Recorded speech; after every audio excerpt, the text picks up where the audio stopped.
Andy Burnham has unveiled his plan to end homelessness. The Conservatives have told us what they would do to bring down energy bills.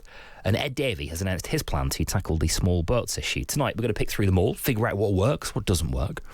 And it might be an announcement from the ONS that defines everything, though. Inflation up. The headline figure you need to know tonight, 2.9%. In Ukraine, the recently sacked and popular former defence minister has made an announcement of his own. His desire for wartime elections. It's thrown a spotlight on Zelensky and his political future. We'll take a look at what that's revealed shortly. We'll also figure out what impact an announcement by the UAE will have as well. They've announced a suspension of trade with Iran. We'll have the rest of the day's news to come. And anything that breaks, anything you need to know, we'll bring it to you on Times Radio. We'll get the latest from Washington in the Trump dump later, and a first look, as ever, inside tomorrow's Times. We'd love to hear from you as well, please. Tonight, you know that you are always very welcome. You help make it, really. 87222. Times at the start of a message. It's how you get in touch on text. You can WhatsApp me as well, 0333 003 2353. Today has been a day of people signalling their virtues. Andy Burnham has repeated his pledge to end rough sleeping. He wants to echo the scheme that he introduced in Greater Manchester to provide everybody who needs one with a bed, this time by Christmas. He says that local authorities will get a share of £400 million to make it happen. He believes in a government that can do stuff. He believes, and he wants you to believe, that government can solve problems like this one and offer people a hand up. However, in Greater Manchester, the numbers have been ticking back up in recent years. Something hasn't quite worked there. Tonight we're going to ask one of the architects of that scheme in Greater Manchester, the property developer and a Burnham ally, the man actually he put in charge of homelessness in Manchester, Tim Heatley. We'll get his view later tonight. The Conservative Party have backed plans that they say could reduce energy bills. This is their signalling of virtues. By the grid becoming less reliant on renewable energy. A lot of the savings come from building fewer pylons, basically, fewer cables that would connect things like wind and solar farms to the grid. They are signalling their virtues. They feel that government could make your life better by doing less, by being out of the way a bit. But hasn't a reluctance to build new energy infrastructure got us here, this level of insecurity we have in the first place? That's the question they need to answer. And Ed Davey wants you to believe that joining the EU's new Asylum and Migration Pact would help tackle the crossing of small boats through the Channel. But would that include trade-offs with the EU that we would find it hard to stomach? That's the virtues he wants to signal. This is everybody on their home turf, really, isn't it? But it might be an announcement from the ONS today. This headline figure, inflation up 2.9%, that defines the day. The economic winds blowing through the Strait of Hormuz all over everybody's plans. Is there going to be the cash or the climate to do the things that our political leaders want to do? That, I think, is right at the centre of today's stories. We're going to try and unpick that right now. Let's speak to Julian Jessop, who is independent economist and economics fellow at the Institute of Economic Affairs. Julian, hello, good evening. Hello, good evening as well. Thank you for being with us. Good to have your company. Shall we hear from Andy Burnham on rough sleeping first? Let's hear what Andy Burnham has to say, Julian, and then we'll pick through this. Here he was explaining his mission for a COVID-style drive to get people off the streets by Christmas. The government money may not fully get us there. And I'm saying, to wider society, faith organisations, let's see if we can do this together. Let's see if Britain can do this. Give everybody an offer to come inside before Christmas. That is just something we can do. We did it in the pandemic. And I'm also learning from my experience in Greater Manchester. We did bring the numbers right down, but because we were the only area providing a high level of support, more people started to travel and it became difficult. So the only way to achieve everyone in is everywhere doing it. And that's why I've brought this proposal back as Prime Minister. Interesting, Julian. Look, this is home territory for Andy Burnham in lots of different ways, isn't it?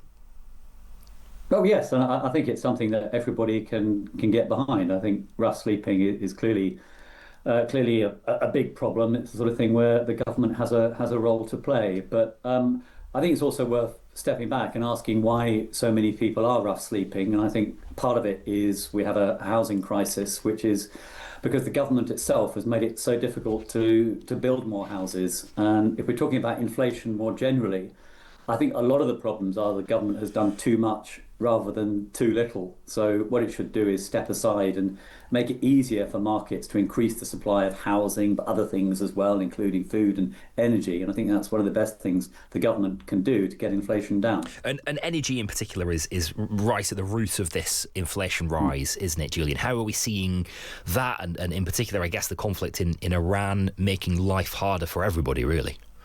Well, I mean, that's right. A jump in inflation, of course, is never good news. But if you look at the detail of the numbers that came out this morning, it was largely contained to energy prices. So the biggest upward pressure was the increase in domestic energy bills, which we knew about because of the increase in the Ofgem cap. But that was partly offset by the fall in petrol and diesel prices during the month. If you look at the rest of the numbers, they're all pretty subdued, which is important because that's reassuring for the Bank of England. Obviously, the Bank of England can't do anything about global energy prices, but it can prevent the sort of second round effects where they become embedded in the economy through higher inflation expectations and through stronger wage growth. But there's no sign that that is happening. So there's a small bit of good news here that maybe the detail of the numbers makes it less likely the Bank of England is going to raise interest rates.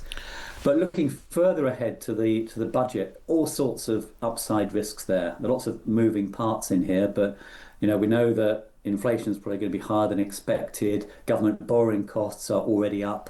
Lots of underlying pressures on the public finances through defence, the ageing population, maybe the need to build more prisons, those sorts of things.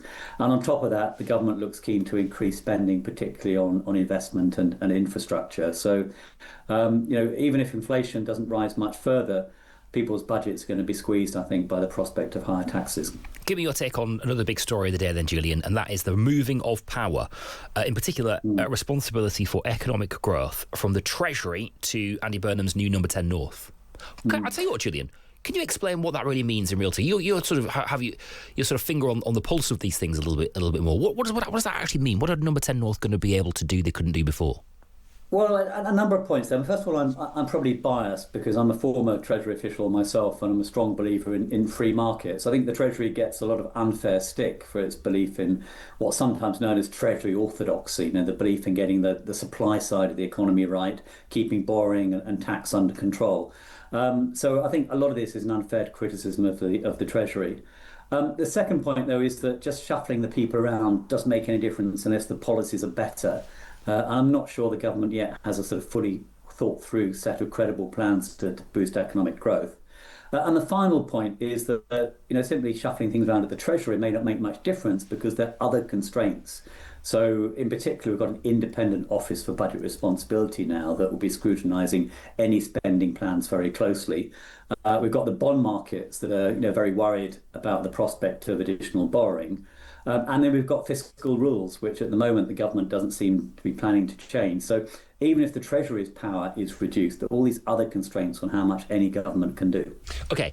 And what are the sort of things, what are the sort of central things, I guess, that Number 10 North will, or it looks as though Number 10 North might be able to do, is on tax rising and spending and presumably cutting powers.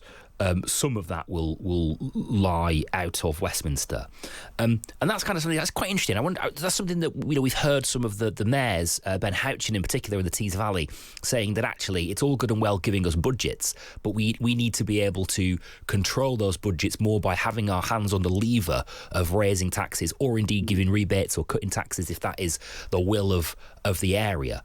Do you think A, good idea, B, going to happen realistically? Well, to be clear, the Treasury is still going to maintain control over the budget nationally. Yeah. So there'll only be a small amount of power devolved to local mayors and other local authorities to raise or cut local taxes. But crucially, actually, I should just clarify, because they aren't going to mayors. But some of that policy will be decided out of Number 10 North. Those are two different things we should be clear about, right? Because we're not talking about handing tax rising or tax changing powers to mayors.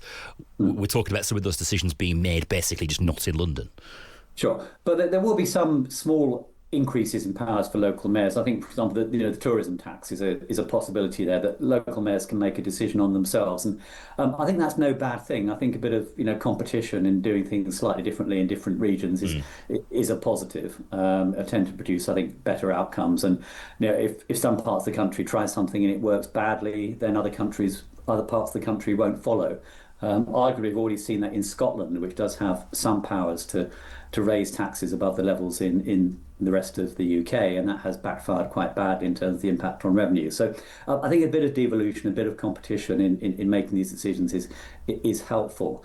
But if you look at the national picture, there's still very limited room for any further borrowing whatsoever. And we've seen over the last few weeks in particular, global bond markets, not just in the UK, are getting worried about inflation, the amount of debt that's being issued, the prospect of interest rates having to go up, not necessarily in the UK, but they've already risen in the Eurozone. Okay. They might still rise in the US later in the year. So this is really not the environment to be launching a big, spending and borrowing programme.